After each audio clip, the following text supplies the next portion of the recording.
madaxweynaha Soomaaliland Muuse Biixi Cabdi ayaa maanta xadhiga ka jaray cisbitaalka weyn ee magaalada ceerigaabo kaasi oo muddooyinkii u dambeeyay ay ka socdeen dib u habayn iyo dhismayaal cusub oo lagu kordhinayay waxaana madaxweynuhu soo kormeeray qaybaha uu ka kooban yahay cisbitaalka ceerigaabo intaasi kadibna waxaa meel fagaaraha bulshada kala hadlay badhasaabka gobolka Sanaag Maxamed Axmed Caalim Timbro iyo wasiirka wasaaradda caafimaadka Soomaaliland maanta cisbitaalkeenu inoo dhamaaday inuu inoo furo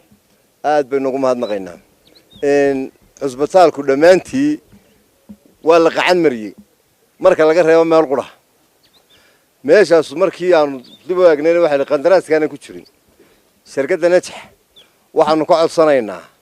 iyada kulay macaashkiisu iyo hawshii qacanta ku haysay waxa weeyaan masaajidkii dhakhtarka waxba laga ma qabanin waxaanu shirkadda ka codsanaynaa in arinta masaajidka dib loogu noqdo masaajidkana waxna looga qabto inaynu dadkeedu noqonaa loo baahan yahay inaynu inagu xanaanayno loo baahan yahay inaynu inagu laga xiyaaray milyaanaba ka qaadnaa leenooga baahan yahay inaynu inagu qacanta ku haynaa leenooga baahan yahay mushkiladda wadanka taala waxa weeye sustainability waxa la yiraahdaa jirin wixii waa la sameeynaya waxa lagu leeyahay hay'ad yar baa guna la qaan jiray way tagaysaa intii joogtay maantaas iskaga tagaysaa cisbitaalka waxa barnaamijkan maalgelinaysa waxay ahayd hay'adda SDF ama mashruuca horumarinta suuqa Soomaaliland mashruucaas oo u dhamaa taqriiban 3.4 milyan isagoo isugu jiray dhismayaal isagoo isugu jiray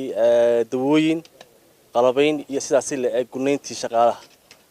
waxa xusuusta mudan waxa weeye ma jirto maanta cisbitaalka ceerigaabo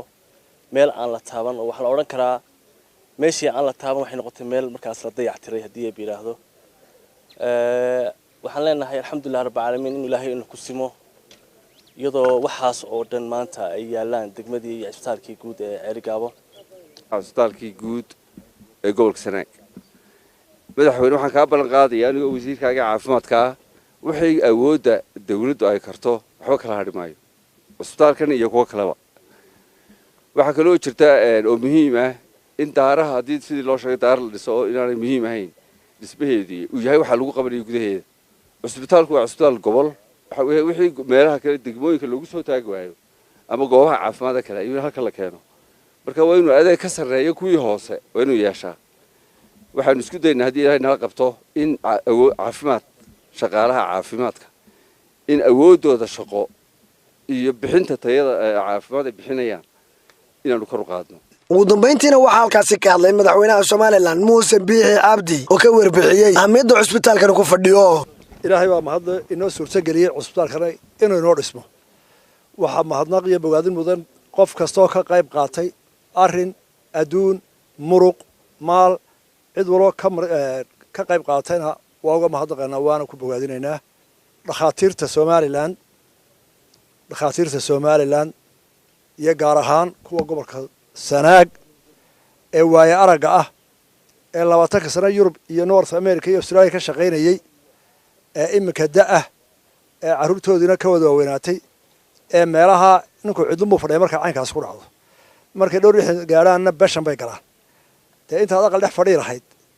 kaale gobolka wax ku baratay ee ku soo koriyay ee abaal ku lahaa waxa looga baahay inay yimaadaan halkan oo ay ka qayb qaataan cisbitaalka oo dhakhaatiirta daada yar ee imika aysan waayagnimo koriyaan farinta waxaan dirayaa dhammaan aqoonyahanka oo dhan Soomaaliland gaar ahaan dhakhaatiirta labada cisbitaalkan iyo laascaanoodba waa labada dhakhaat cisbitaal maanta ugu casrisan ugu qalab wanaagsan ugu dhismo wanaagsan Soomaaliland oo dhan barxad Maxamuud Geedi Bulsha TV magaalada Ceerigaabo.